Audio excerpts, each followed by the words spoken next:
iddoo akkasitti hin bu'anaa jettee tole sammuu karaa akkasii baanadheen karaa biraa baaseen dogoggora sana guyyaa sana dhugee waan hin jiruuf bajaajii keessatti waan hin taane kabajamtoota daawwattoota Saamii Tolaa Ofishaal akkam jirtu nagaa keessanii ani nagaa kooti. Toora yuutuubii keenyaa warri sabskiraayib gochaa maatii nuuf ta'aa jirtan baay'ee galatoomaan isiniin jedha.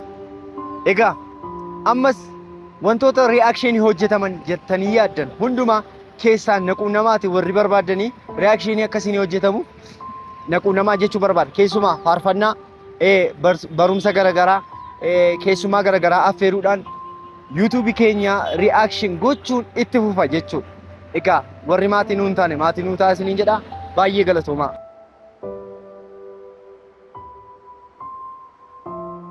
Hayyi kabajamtoota daawwattoota Saamii Tolaa Ofishaal amma seenaa jaalalaa tokko hiriyaan koo tokko qabatee waan jiruuf seenaa jaalalaa san isiniif dubbisaa hamma dhumaatti nu wajjin turaan affeerraa kooti.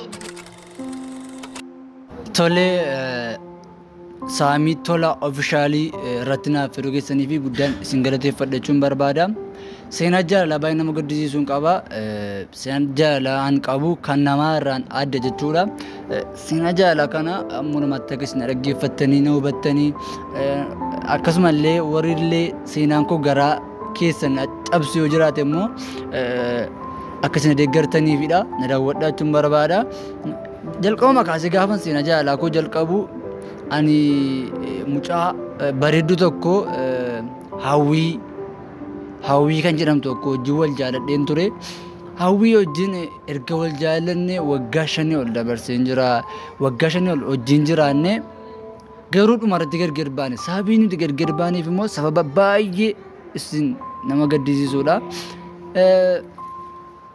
Yoo jalqabaatii fi ishee hojii akkamitti wal barree ani akkuma isin beektanii bajaajiin qaba. Bajaajii tokko bitadheen ture.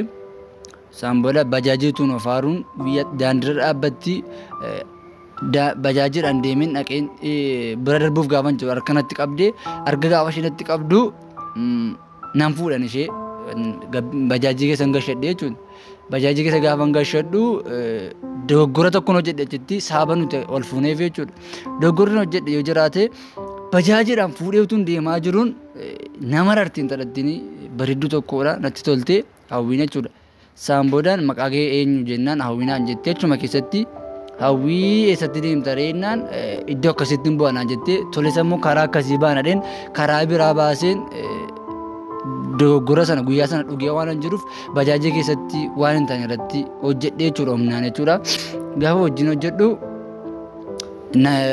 isheen hin boossi baay'ee gadditee miidhamtee anis dogoggora guddaan hojjedhe. Isaan booda erga waan tan hojjenneen booda nan deemanii isheen gara manaa deemte kamarraan kan kee utuun turiin iyyaafachuun jalqabeen taratti iyyaafadheen jaalan dhiyeessuufii jalqabee utuun dhiyeessuufii utuma didduun deebitee isheen humtuna jaallatte. Isaan booda akkam fuudhu murteesse jechuudha. Akkam fuudhu murteesse wal fuune. Jalqaba jaalalli keenya xiqqaa ture baay'ee amma kanatti waliin jaalannu ture. Sababni isaa sababan jalqaba bajaajii keessatti waan hin taane dogoggoraan irratti raawwadheef baay'ee nan jaalanni turte. Garuu boodina erga wal fuuneen booda jaalalli keenya baay'ee dabalee jechuudha. Hin dabalee ol fuunee waggaa 2 booda jaalalli keenya baay'ee tokko dabalee mucaa tokko argannee mucaa durbaa tokko argannee mucaan durbattiin sun maqaan ishee afaan Amaariffaati isinitti yoon baadhee suutumeedha. Maqaa ishee suutumeedhaan moggaasee maaliif suutumeetti moggaaste jettan immoo sababaan qaba jechuudha. Isa argam akkas ta'een booda dhumarratti maal ta'a sababiin wadhabuu keenya ammas guyyaa biraa utuu bajaajiin koo sun akkuma jirutti jira. Bajaajii kootiin fuudheen mana ishee geesse mana haadha warra mana isaanii jechuudha mana abbaa fi haadha isheetii geesse bajaajii utuu deemaa jirruun hawwii wajjin jechuudha mana isaaniitti geessaa jirra deemaa jira dubbisuu jechuudha. Utuu deemaa jirru bajaajiidhaan fuudhee deemaa jirru ammas gaafa ilaalu intalli kun natti tolte. Fuudheera garuu ijoollee qabna siin jedhama mucaa tokko qabna suutumee qabna bajaajiidhaan fuudhee tun deemaa jiru natti tolte ammas ilaalee gaafa ilaalu natti tolte. Fuula ishee ilaala natti tolte inni mana natti tolte. Isaan booda maal godhee ammas qabeen bajaajii keessatti waan hin taane wajjin hojjette.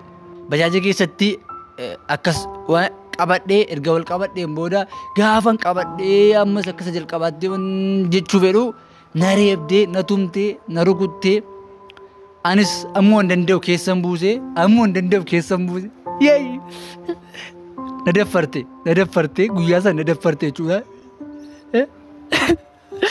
Saamuu ishee na daffarte dheen keessa bubbuuse wal keessa bubbuusne funyaan ishee tokko asin rukuteen asiin funyaan ishee asin rukunnaan asiin ooyee keessa bee oole isheenis asiin na rukutte gaafa ishee na rukuttu kunko edhee machis na deebee isaan booda akkumatti na daffarte dhee bajaajaa keessatti warreennee na reebee isaan booda immoo sana kaasee nan hiike mucaan koo suutumeen immoo hin dhalanne turre yeroo sitti hin dhalanne turte baay'ee erga wanti kun ta'e booda wanti baay'ee isin gaddisiisu abjuu ta'uu isaati. Baay'ee isin ajaa'iba.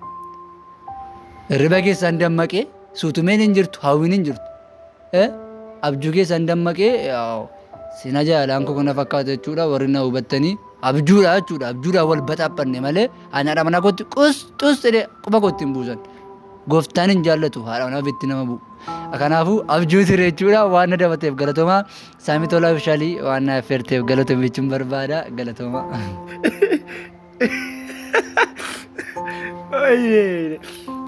Baay'ee tokko na dhibee mucaanis haasaansaa abjuudha kan inni keessa tures abjuu ture rafee intarviiyuu dhufe ta'ee hin beeku intarviiyuun kun hundumtumsaayyuu immoo abjuudha jechuudha waan qophii abjuu daawwattaniif galatoomaa.